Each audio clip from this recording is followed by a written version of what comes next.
you. Mm-hmm. But I just worked. Oh, BU. No, I just worked the whole time, and then I worked my entire pregnancy, and I just haven't stopped. Now I just do it with him being involved. That was a good question. Now you got me over here thinking. Mm-hmm. No, it's a really hard question, though. Mm-hmm. Because, like, there are things that you remember having without having your child. Like, I remember just being able to go in somewhere and do something and not have to unbuckle my kid, get him out, put him in the car. And, like, there's little things like that you think about now that you do have a child that you remember, like, oh, I can just go in real fast. But now, like, you can't just go in somewhere. Right. You can't leave your kid in the car because who does that? I remember when me and Brandon first met, like, and when we first started hanging out, I'm just, like, walking up to the front door, and here he is getting his kids, and I'm just like, oh, I guess I could help you, huh? Right, because it's something you're not used to. Yeah. Like, he's used to it because he's got 2 kids and Yeah. he's been doing it for so long now. I'll grab It feels 2 like different forever. diaper bags, 2 kids, keys. I mean, be he's on got the it all phone. under wraps, Yeah, but, because that's like, what I he's mean, used to. I could be a helping hand. Right, it I doesn't think that's hurt. cute. But it's just like, you can't just go in your house now. Yeah. Like, we did anything. We can't just go and do this. But we both had kids really young, so you couldn't really do much, Oh, honestly. God, I can't wait till they get old. So, now, I was going to say, for now, what's the toughest obstacle you Diapers. both?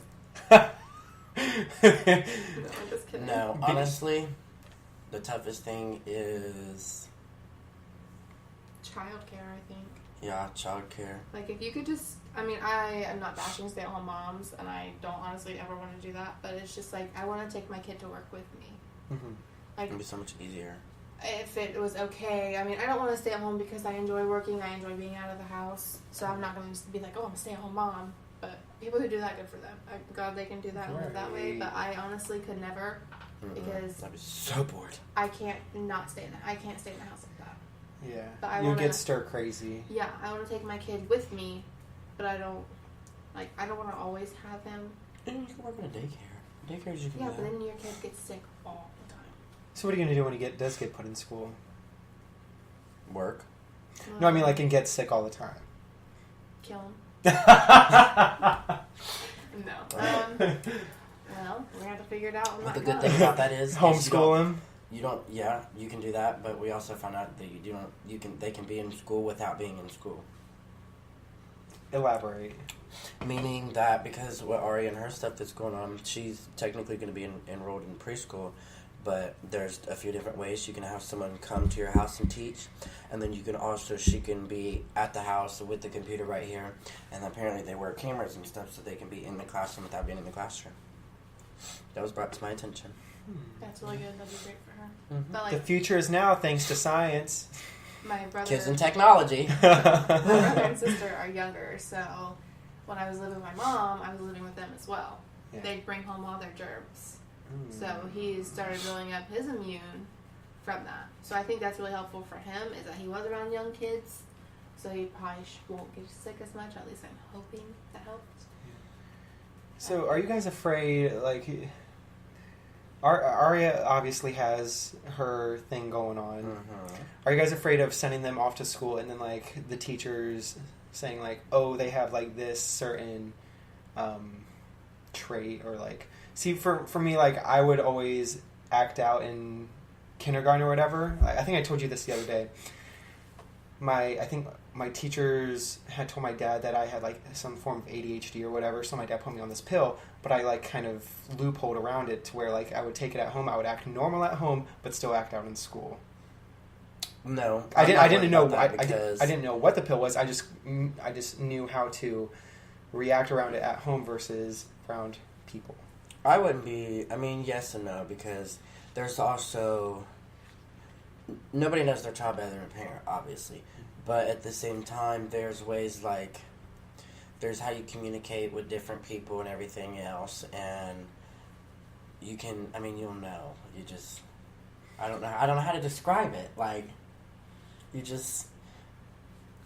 It's just your kid is going to act a certain way around certain people. It's how they choose. Yeah. But, like, you still know your kid, and if they're acting this way, then is this person doing something wrong to them?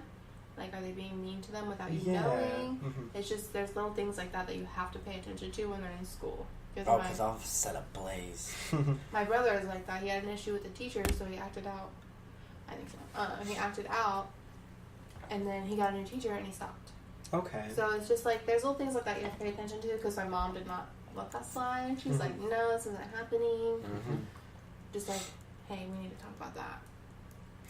Yeah, because I knew my family, they would get annoyed with me with how I would act. And like, because I'm hyper. I'm a hyper. You met Dad and Kaylee? Yes. Okay. Well, they are very hyper children.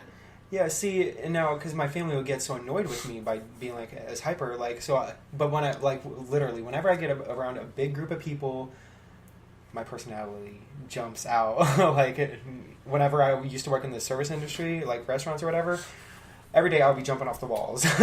But whenever I'm around home or, like, around a smaller group of people, I'm just more relaxed and calm because I'm just, like, people bring out my energy. But, so yeah, like that's how I was at my dad's house. I was like, my brother and my dad, they would just get annoyed with how overjoyed I was. So I would just like calm it down at home. But then like whenever I was around more kids around school, I'd just be like, give me all of your joy and whatnot. I think that's how Ryan is going to be. Because he's such a happy child. It's just going to be rough, I think. Like, he's out there, so I don't think so. I think. He's not going to be like a follower. He's going to be the child that leads. But he already, I can tell, is going to be very angry. He's going to be very angry, but I feel like he's going to be the one because he talks to everybody. He's going to have so many friends. Yeah, he's going to be that kid that's like popular, but very like when you say his name, around. Everybody knows. Like, he's around this guy because like was going to punch you in the nose. Like you don't know. And honestly, I can just see that from my kid because of how he is now at 3. Quick question: did you guys ever play The Sims growing up? Oh hell yeah, I did. So hell yeah. So you obviously made yourselves, right? I made myself, my house, the babies, the yard, the dog, the cat, everything. Everything. Did you make yourself?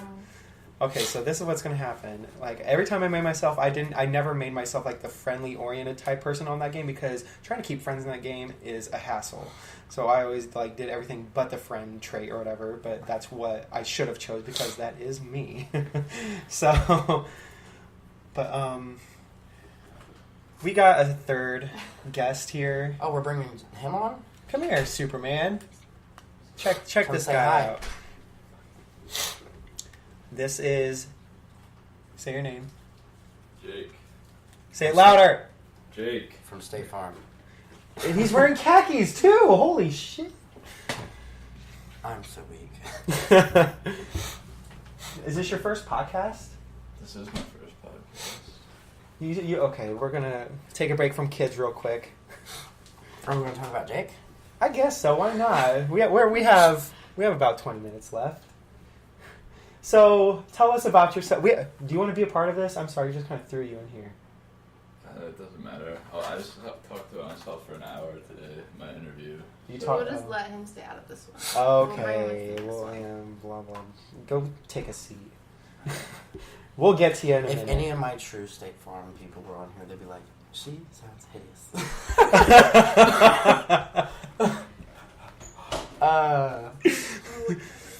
I was scared. I was scared. Here, I'll shut the door. But anyways. So yeah, we were talking about The Sims. Where was I going? Have you ever been interviewed in this? Well, I mean, the first episode, our pilot episode, it was kind of like an introduction of who me and Erin are. Okay, can we ask you questions? If you want, because I mean, like, I'm pretty sure the listeners already know about us because we're like 44 episodes deep. What makes you want to do podcasts and stuff? What interests you so much in the podcast? Where do you want to go with this? And I've already talked about this. Well, I'm just kidding. I'm just kidding. No, let's not repeat it. No, it's okay. It's okay. No, see, what happened was... We could send these to Ellen. That's my homegirl. This is what happened. I love the challenge, right? Mm-hmm. So I heard that Sarah and Susie from the challenge had their own podcast, and I was like, I heard what podcasts were back in the day, like when they first started coming out or whatever, but I didn't know what they were. So like when I found out that Sarah and Susie had their own podcast, I was like, well, let me get a feel for what this is, because I was like, I'm pretty sure they're going to talk about the challenge, because I love hearing about it.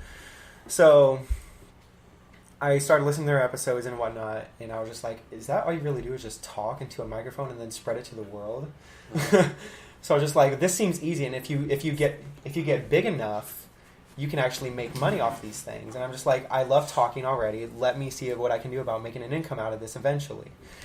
So I found out, I looked it up. I literally went to a bookstore, got How to Podcast for Dummies, that book. Mm-hmm. I got that book, read through the whole thing, went on YouTube, found out this guy who teaches you basically how to do podcasting, hook everything up and everything, find out the right type of microphones, get the right type of software that you need. It's so easy. It's nothing. Like, I could be sitting at home making money right now, and that's kind of what I want, but like, kind of, I don't know. I'm sure you're on your way there. It's easy. It's easy peasy. I used to do like stuff like this in digital media and stuff like in high school, and I was okay with it. I wasn't like the greatest at it, but it's dedication. Yeah. And see, when I was working at Olive Garden too, I was like telling my coworkers, I was like, I want to move out to California and be a socialist. This one girl thought I was talking about like some type of political talk or something. I was like, no, I'm talking about like, I want to go on the streets, interview people, like put a mic in their face and be like, tell me what you think about this. But no, I'm probably not that social, but... oh, we could do that. Oh, that'd be sweet. And just catch people off guard. Yeah, like, cool. You know how people do it in those TV shows or whatever? Mm-hmm. So, yeah, I just like talking, and I'll talk. Now look at where you're going. I'll talk about whatever. So this would technically be the 45th, or is this the 44th? This is the 44th. We actually number it out by episode. So this is the 44th. Look how far you've got. We're already a year in. Get a load of that. Turn up. Bree stepped out with her boy toy. Boy toy, right? Yeah, boy toy. Are you guys making out? Yeah. Hey, you let them be. It's okay. Me and Brandon will talk. So, I've heard a lot about your mom. Oh, God. What? I mean, I'm not saying anything bad. I'm just saying. My mom is crazy. We're on the subject of parents, so... What do you want to hear about my mom? What don't I want to hear about your mom is the main question. Probably a lot. My mom used to be bad. Like, back in the day... Tell us what you want to hear. Or tell us what you want us to hear. I don't want you to hear anything, because my mom was psycho. Like, not beat your redheaded stepchild psycho, obviously. I mean, she's a good mom or whatever. She's just, like... She's black, and she's like, some families are just more set in their ways and more well-mannered and more strict, and my mom is more on that lines of how we were raised. And I don't want to say she's not really like strict, but she's more strict. She has her ways or whatever, but my mom is not taking shit from nobody, not a single soul. And my mom is not above throwing hands. Like, she's not above it with anybody, man or woman. And my mom's only like 5'4", and she will tear you up 6'5". She's got it. And like, especially in some bars, they know who my mom is. My mom's been thrown out of bars a few times for fighting. Tell us what it was like growing up with her. Like, what a day in the life of. Well, my mom's very smart. I mean, she took very good care of us for a mother of 4 kids with, like, I don't want to say little income, but little income, obviously. But looking back, I mean, we had fun, and life was, I guess what you could say, great. We didn't really, like, do anything extravagant until we got older. But, I mean, she made sure we had fun. We definitely respected our elders, and if we didn't, there was a line that was crossed and stuff like that. So my mom's my mom. You'd have to like, it's just one of those people that you have to meet to understand. She's just a force to be reckoned with. So does she have any inspiration on how you raise your kids? Oh, absolutely. Yeah, for sure, because that's just how I was raised is how I am now. I mean, I feel like if I was raised by my dad, I wouldn't be the same person I am today. My mom's had her own place when she was 18, and she's done it for herself ever since then, and she's never lived with anybody, she's never lived off anybody, No roommates or anything? No. I mean, my uncle lived with us, but that's not a roommate, that's just her brother. Yeah. And he was annoying. Now, did he help out with the... No. No? He just lived off my mom. My mom's always been a hustler. All by herself. All by herself at 4 kids. You can't tell her Check nothing. her out. I mean... I couldn't compare.